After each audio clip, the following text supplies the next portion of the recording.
তারাতলার ইনসিডেন্টে আপনারা জানেন এখনো রেস্কিউ অপারেশন চলছে। এনডিআরএফ লিড করছে, তাকে বাকি সবাই হেল্প করছে এবং এনডিআরএফের সঙ্গে আমি মাননীয় কমিশনারের ফোন থেকে কথাও বলেছি, তাদের ধন্যবাদও জানিয়েছি। তারা কতক্ষণের মধ্যে ক্লিয়ার করতে পারবেন সেটাও আমি জানতে চেয়েছি। দে আর ট্রাইং দেয়ার বেস্ট। দুটো জায়গা ক্লিয়ার করতে পেরেছে। এনডিআরএফ হোপফুল যদি আবহাওয়া ঠিকঠাক থাকে তাহলে আজকে রাতের মধ্যে তারা কমপ্লিট করতে পারবে টোটাল রেস্কিউ অ্যান্ড যা আছে আমাদের যা চলছে। আমরা গত পরশুদিন প্রেসকে বলেছিলাম, কালকে অ্যাসেম্বলিতে বিবৃতি দিয়ে বলেছি যে নির্দিষ্ট কিছু জায়গায় হাই রাইজ এবং কমার্শিয়াল বিল্ডিং সরকারি চালু থাকা দপ্তর এবং এমার্জেন্সি সার্ভিসেস বাদ দিয়ে আমরা 31 জুলাই পর্যন্ত একটা স্পেশাল অডিট করছি।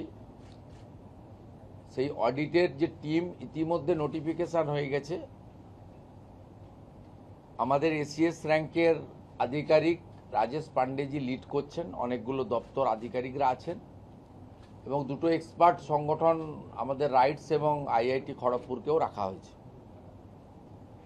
এগুলো আপনাদের কাছে এসে গেছে, আমি নতুন করে বলবো না।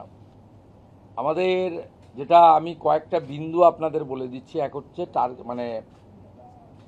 আমরা যে আইডেন্টিফাইড এরিয়া করেছি initially, Kolkata municipal corporation, Bidhannagar municipal কর্পোরেশনের রাজারহাট নিউ টাউন এলাকা, including new town Kolkata development authority NKDA, Pujali, Baruipur, Budge Budge, Maheshtala, Rajpur, Sonarpur. এর সাথে আজকে আমরা যুক্ত করেছি সাউথ দমদম, কামারহাটি এবং বরানগর। আর part of HMC, part of Bally, মূলত গঙ্গার পাশে যেগুলো আন্ডার কনস্ট্রাকশন আছে সেটা উমেশ রায়, ইউডিএমএ, এইচএমসি তারা কথা বলে আইডেন্টিফাই করবে ওয়ার্ডগুলো। সেখানেও কিন্তু আন্ডার কনস্ট্রাকশনগুলোর ক্ষেত্রেই বলা হয়েছে রেল, মেট্রো রেল, আমাদের সরকারি যে কাজ, পোর্টের যে কাজ,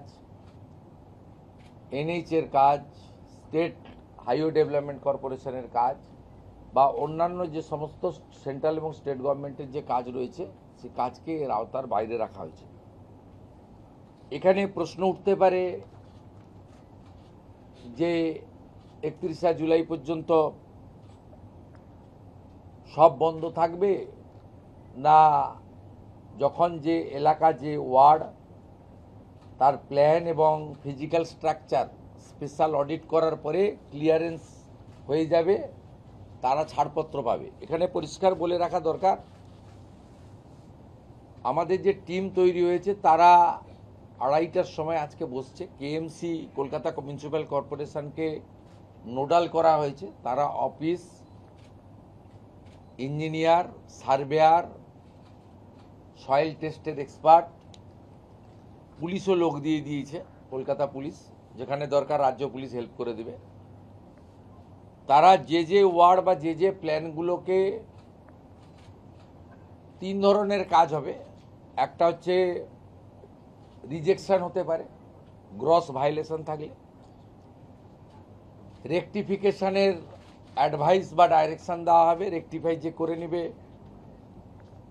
নকশাতে, ডিজাইনে, কনস্ট্রাকশানে, প্রোটেকশানের জন্য।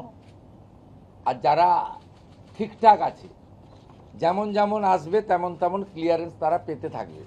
সবাইকে একসঙ্গে ওয়েট করার বিষয় নয়, সবকে আটকে রেখে নগরায়ণ বা সবটা আটকানো আমাদের উদ্দেশ্য নয়। উদ্দেশ্য হচ্ছে গার্ডেন রিচ থেকে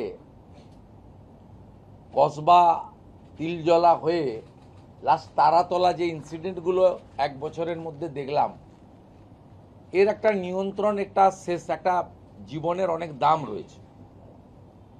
শুধু 31 জুলাইয়ের মধ্যে এই বিষয়গুলোর সাথে সাথে আমরা এই কমিটিকে 90 দিনের আরেকটা কাজ দিয়েছি, ফায়ার এবং লাইটনিং অ্যারেস্টার তার একটা অডিট হাই রাইজ বিল্ডিংগুলোতে, কমার্শিয়াল বিল্ডিংগুলোতে সেই কাজটাও তারা করবে। এটা খুব এসেন্সিয়াল। তিল জ্বলার ঘটনাটার সঙ্গে ফায়ারের অ্যারেঞ্জমেন্ট, ইকুইপমেন্টস এবং ফায়ার লাইসেন্সের কোশ্চেন রিলেটেড ছিল। আর গার্ডেন রিচ আর তারাতলার ক্ষেত্রে গার্ডেন রিচে তো প্ল্যানই ছিল না, আর এখানে ডিফেক্টিভ প্ল্যান ছিল, সুপারভিশন ছিল না। তার ফাইন্ডিংস কমিটিও বলবে। আমরা ইনিশিয়ালি যা পেয়েছি, উই আর নট ইঞ্জিনিয়ার, সেটা আপনাদের কাছে আমি বলে দিলাম। দুটো জিনিস ক্লিয়ার করে দিলাম। রেসিডেন্সিয়াল বিল্ডিংয়ের ক্ষেত্রে হাই রাইজ কাকে বলবে? G+5 clear. রেসিডেন্সিয়াল বিল্ডিংয়ের রিনোভেশন বা প্ল্যান নিয়ে এক্সটেনশন এখানে এটা থেকে পড়ছে না, এক্সাম থাকছে। রেসিডেন্সিয়াল বিল্ডিংয়ের এক্সামশন মানে রিনোভেশন, সংস্কার, অথবা ধরুন কেউ তার একটা পোর্শন বারান্দা ভেঙে গেছে, সিঁড়ি ড্যামেজ হয়েছে, বা নতুন কিচেন টয়লেট বানাতে চাইছেন, তার প্রেজেন্ট বিল্ডিংয়ের সঙ্গে এক্সটেনশন পারমিশন নিয়েছেন, যা নিতে হয় কর্পোরেশন থেকে, বা রিনোভেশনের অনেক ক্ষেত্রে পারমিশন লাগে না, নিজেরা করতে পারেন। এক্ষেত্রে কিন্তু এটার আওতার বাইরে থাকছে। দয়া করে কনফিউশন ছড়াবেন না। হাই রাইজের লেন্থও বলে দেওয়া হয়েছে G+5। আজকে ইনক্লুড করা হয়েছে সাউথ দমদম, বরানগর, কমারহাটি, এটাও ক্লিয়ারলি আমরা আপনাদেরকে বলে দিলাম। আর হাওড়া, বালি পার্টলি ইনক্লুড করা হয়েছে, কিন্তু ওয়ার্ড আইডেন্টিফাইডটা আজকে হচ্ছে না, সোমবারের মধ্যে আমরা বলে দেব। এক্ষেত্রে আপনার ওই যেগুলো গর্ত করে রেখেছেন, সাইট খুলে রেখেছেন, আর ওই ডেঙ্গুর জল জমা, এই বিষয়গুলো ক্লিয়ার একটা অ্যাডভাইসারি, আমি বলবো না, ডাইরেকশন প্রিন্সিপাল সেক্রেটারি UDMA দেবেন ফর দিস এরিয়া। আর ওই পৈলান, আমতলা যে এলাকাটা আছে, বিষ্ণুপুর 1 আন্ডার সাউথ 24 পরগনা, ওখানে রেস্ট্রিকশন এবং গাইডলাইনটা সাউথ 24-এর DM দেবেন, যেহেতু ওটা রুরাল এলাকা। বাকিটা UDMA এর principal secretary by the approval of the UDMA minister, উনি একটা বিকেল 5টার মধ্যে ক্লিয়ার গাইডলাইন অ্যাডভাইসার দিয়ে দেবেন। এখান থেকে বেরিয়ে আধিকারিকরা under the leadership of the SCS Rajesh Pandey, ওই কমিটি আজ থেকে ফাংশনিং শুরু করছে, এবং খুব দ্রুততার সঙ্গে আমরা কলকাতাকে, মানুষের জীবনকে বাঁচাতে চাই, এবং সেই কাজটা করা হবে, সবাই মিলে আমরা কাজ করছি। दादा, एक सवाल था, ये कमेटी जब ऑडिट करेगी तो पिछली सरकार में जिन्होंने अप्रूवल दिया था और कहीं कंस्ट्रक्शन साइट पर ग्रॉस वायलेशन पाया जाता है, तो उनके खिलाफ कोई एक्शन लिया जाएगा? Action already started. ये पर्टिकुलर जो इंसिडेंट हुआ, उनके ऊपर अब तक 6 आदमी अरेस्ट हुआ है। लाल बाजार की क्राइम ब्रांच ये एक बड़ा क्राइम है, इसके काम कर रहा है, CP खुद निगरानी रख रहा है। मैं HS जानकारी रिपोर्ट ले रहा हूँ। वहाँ जो इनिशियली जो एलिगेशन आया था, उसको भी अरेस्ट किया गया है, काली बनर्जी को, और जो वहाँ का ब्रोकर था, सबको लिया। आज एक डिसीजन हम लोग लिया है, वो कल ऑफिस खुलने के बाद कमिश्नर एडमिनिस्ट्रेटर करेगा। जो सुपरविजन की जिम्मेदारी था आर्किटेक्टर प्लानर, ये पर्टिकुलर दिस केस में वो आर्किटेक्टर डिजाइनर को हम लोग ब्लैक लिस्टेड कर रहा हूँ। इसमें जिनका प्रोफेशन है आर्किटेक्टर और प्लानर डिजाइनर, उनका साथ, उनका जो कंपनी है, फार्म है, उनका साथ जितना भी आदमी जुड़ा हुआ है, उन लोग को अभी से जो अप्रूव प्लान में काम हो रहा है, उसका सुपरविजन का जिम्मेदारी है। उन्होंने अंडरटेकिंग दिया है कि हम लोग सुपरविजन करेगा, लेकिन तारातोला में कोई सुपरविजन नहीं हुआ है। इसलिए हम लोग आज काल केएमसी ने ब्लैकलिस्ट करेगा, ये शुरुआत है। जो जो इस तरीके से काम करेगा उसको आने वाला दिन में एक काम ऑफिशियली हम लोग करने नहीं देंगे। ये भी एक एडमिनिस्ट्रेटिव मेजर है। और बाकी आप रेस्ट एश्योर्ड रहिए, जो लोग इसका पीछे है सबके खिलाफ सख्त से सख्त कार्रवाई होगा। और जितना लोग कलकत्ता कॉरपोरेशन में और दूसरा जो एडजॉइनिंग एरिया का म्यूनिसिपैलिटी में प्लान को लेकर प्रताड़ित हुआ है, रिश्वत देने पड़ा, अंडर प्रेशर कुछ करने पड़ा, वो सीधा आकर अपने लोकल पुलिस स्टेशन में एफआईआर करे। We started our action, don't worry. দাদা এটা বাংলায় ব্যবস্থা নেবেন কি গতকাল আপনি অডিটের পরে যদি কোনো রকম গাফিলতি কেন কাল্পনিক প্রশ্নের উত্তর দেবো কেন? ব্যবস্থা তো আমরা নিয়েছি। আপনি আগের সরকারকে তো প্রশ্ন করতে চাই, পোস্তা, মাঝেরহাট, গার্ডেন রিচ কজনকে জীবিত বের করতে পেরেছিলেন? 14-15 জন মারা গেছেন, এটা দুঃখজনক। কিন্তু এটাও তো ঠিক, পুলিশ, ফায়ার ব্রিগেড, ডিএমজি, পরে এনডিআরএফ, আর্মি সব মিলিয়ে 20-22টা লোককে তো বাঁচিয়ে দিয়েছে। আজকেও তো আহত লোক বেরিয়েছে, চিকিৎসা চলছে। আশা করি pray to God for their early recovery. But দেখেছেন তো, এর আগে তো দেখেননি অনেক বড় ইনসিডেন্টে এনডিআরএফ বা আর্মিকে ইনভলভ করা হয়েছে। আপনার লিমিটেড ক্যাপাসিটি থাকলে অন্য লোকের সাহায্য নিতে হয়। এই কারণে তো বিগত সরকার 2019-এ আমফানের সময় 3 দিন ধরে গাছ তুলতে পারেনি, উড়িষ্যা ডিজাস্টার ম্যানেজমেন্টের টিমকে এনে করা হয়েছে। এটা তো আপনারা দেখতে পাচ্ছেন যে প্রোঅ্যাক্টিভ গভর্নমেন্ট, প্রোঅ্যাক্টিভ অ্যাডমিনিস্ট্রেশন, এবং তারা ওয়ার ফুটিংয়ে যে কাজটা করেছে বা করছে, ধরুন স্যাটিসফ্যাকশনের কোনো জায়গা নেই। 15টা লোক মারা গেছে, এটা তো স্যাটিসফ্যাকশনের জায়গা নেই। এটা হরিবল, পেনফুল, প্যাথেটিক। এটা আমি কখনোই এক্সকিউজ করব না যে we are happy. No, we are not happy. এর পরের কাজগুলোতে ডিজাইনার, প্ল্যানারকে ব্ল্যাক লিস্টেড করা, অ্যাকিউজড ব্রোকার আর বাকি যা ইলিগাল নেক্সাস কেএমসিতে ছিল তাদেরকে আন্ডার বিএনএস বুকড করা, কমিটি বানিয়ে অডিট অ্যান্ড রিপোর্টকে ঠিকঠাক জায়গায় দাঁড় করানো।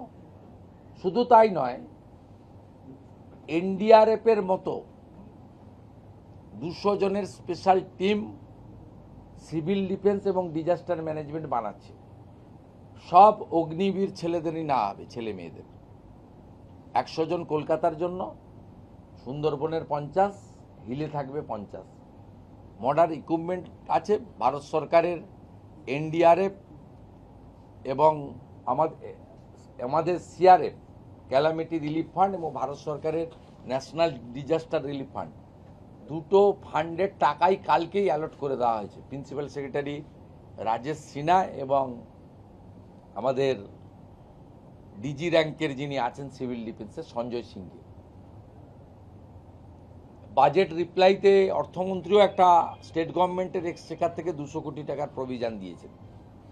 আমরা আগামী 2 মাসের মধ্যে টিমটা তৈরি করে ফেলব, এবং যা যা মেশিনপত্র আমাদের কাছে ছিল না, আমরা লজ্জিত। এনডিআরএফের ক্যামেরা, মেশিন সব দেখে আমরা অবাক হয়ে গেছি, এই রাজ্যে কোথায় ছিলাম আমরা।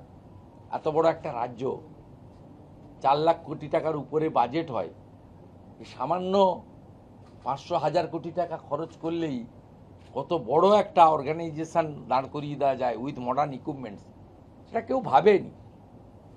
34 বছরের লেফটও ভাবেনি, 15 বছরের টিএমসিও ভাবেনি। আমরা এটা করব, প্লিজ টাইম দিন। 2-3 মাস খুব একটা বড় কিছু নয়, দুর্গাপূজার আগে দাঁড় করিয়ে দেবো।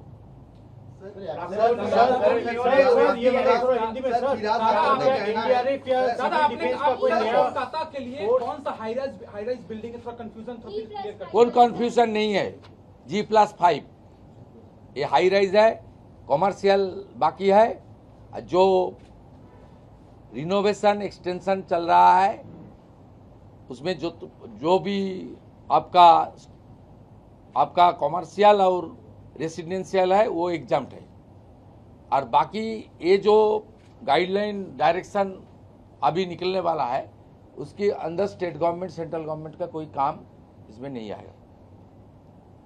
और स्कूल हॉस्पिटल जिसमें रिनोवेशन एक्सटेंशन चल रहा है उसमें भी इसके अंदर नहीं आएगा। और वाटर बॉडी को लेकर भी हम लोग ऑडिट करूंगा। फायर जो प्रोटेक्टिव मेजर है, इक्विपमेंट्स है, उसके लिए भी रिव्यू करूंगा। और लाइटनिंग अरेस्टर के लिए भी हम लोग स्पेशल ऑडिट करेगा। আরেকটা কথা বলে শেষ করব। আমি কেএমসি কমিশনার সিপিকে বলেছি যে বড় বিল্ডারদের সঙ্গে কথা বলতে, এটা অর্ডারে লেখা থাকবে না, এটা মানবিক কারণে বলেছি যে পাশাপাশি যে লেবার টেবাররা এসেছিলেন তারা হয়তো সাউথ 24 নদিয়া টদিয়া চলে যেতে পারেন বাড়ি, মানে যদি মনে করেন কে কোথায় থাকবেন এটা ইটস নট মাই জব। কিন্তু দূর দূরান্তের যদি লেবাররা থেকে থাকেন যতক্ষণ না এদের ক্লিয়ারেন্স হচ্ছে তাদের ফুড বা অন্যান্য মিনিমাম যেটা সেটা যাতে বিল্ডার্সরা করেন। কমিশনার আর মানে দুই কমিশনার, কেএমসি কমিশনার কাম অ্যাডমিনিস্ট্রেটর আর নগরপাল সিপি, এরা ওদেরকে আমার রিকোয়েস্টটা কনভে করে দেবে। এটা তো অর্ডারে লেখা যায় না, এটা অন হিউম্যানিটেরিয়ান গ্রাউন্ড, এটা একটা আপিল আমি থ্রু তাদের দিয়েছি। सर फिराद हाकिम का कहना है कि हर बिल्डिंग के ये सब तारातल्ला में रेस्क्यू प्रक्रिया खत्म हो गई है या अभी भी चल रहा है। रात तक उम्मीद है, मैं एनडीआरएफ के साथ बात किया, इसमें फाइनल वर्ड एनडीआरएफ बताएगा। लेकिन मैं थोड़ी आधा घंटा पहले केएमसी कमिश्नर का फोन से बात किया, उनको पहले ग्रेटिट्यूड और थैंक्स ऑफर किया, कॉन्वे किया, उसका साथ साथ उनका साथ जानकारी लिया है। उन्होंने 2 साइड क्लियर कर दिया और मेन साइड में काम चल रहा है। वो उसका पूरा उम्मीद है मौसम ठीक रहेगा तो रात तक ठीक हो जाएगा। एंटी सोशल एक्ट लाया जा रहा है। प्रधानमंत्री भी दुख प्रकट किए हैं, प्रधानमंत्री ने भी दुख करके कोई आपसे कोई फोन आया था, पूछा कि कैसे ये ना दिल्ली पूरा अलर्ट है, हम लोग सब रिपोर्ट भेज रहा है। एंटी सोशल एक्ट आ रहा है। हम लोग होम मिनिस्ट्री में रिपोर्ट सब भेज रहे हैं। प्रभातखबर.com, विश्वास वही, रफ्तार नहीं।